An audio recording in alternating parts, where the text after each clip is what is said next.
ուղղակի կարգախոսներով գործընթաց սկսել, որտեղ հասկանում են ամեն քայլը պետք է լինի հետևողական։ Դրա համար էր 88-ին Անդրանիկ Քոչարյանն էլ, Հակոբ Ասլանյանը վստահ եմ, Հովիկ Աղազարյան, Նազարյան Գեղամ,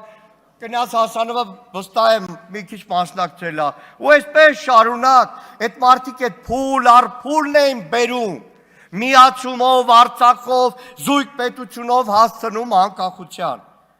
Հիմա անկեղծ, ես չէի կարող պատկերացնել, որ հասնելու եմ մի օրվան,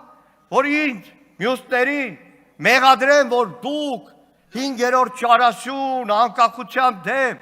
մեղադրեն դաշնակցության անկախության դեմ, դաշնակցություն, որ տասնամյակներով նաև արդեն անկախ Հայաստանում հպարտացել է փետրվարյան ապստամբությունով,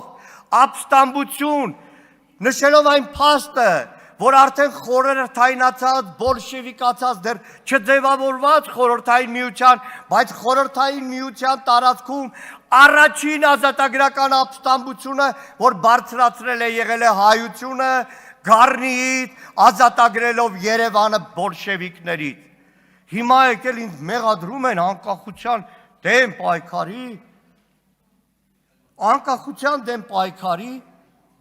եւ իրականում երեք էլի Ռուբեն Ռուբինյանը մանիպուլացրեց, որովհետև իր խոսքի սկզբում ասեց Դաշնակցության բյուրոյի ներկայացուցիչ Հրայր Մարուխյանի 3 կուսակցությունների հայտարարությունը, ես էլ ասի պատրաստական եմ։ Քրիստինե Վարդանյանը հրապարակեց ամբողջ տեքստը։ Ռուբեն Ռուբինյանը էլի մանիպուլացրեց, այդ տեքստում գրած էր, որ մեր հայրենիքի կենսագործունեությունը, մշակութային եւ այլն, էլի մանիպուլացրեց իր ներկայացնելով մեր հայրենիք, որ դաշնակցությունը 70 տարի եռագույնը պահած, մեր հայրենիքը պահած, անկախության գաղափարը պահած, կարող է հայրենիք ասելով համարի խորհրդային միությունը դեռ բրադիրել Ադրբեջանը։ Հայրենիքը դաշնակցության համար, այո, ձեր պատկերացրած այդ 29840 կիլոմետրի մեջ կուճռտած Հայաստանի ներկայիս հանրապետությունը չէ, հայրենիքը շատ ավելի լայն է։ Եթե կուզեք ես տեսական, դաշնակցական դեռ 20-րդ դարի սկզբի, երբ չկար նույնիսկ անկախություն, դաշնակցության տեսաբանների Լևոն Շանթի, Գարեգին Խաժակի ուսումնասիրությունները հայրենիք, պետություն, ազգ, ժողովուրդ, գաղափարների մասին կարող եմ տրամադրել։ Խնդրում եմ մի բան։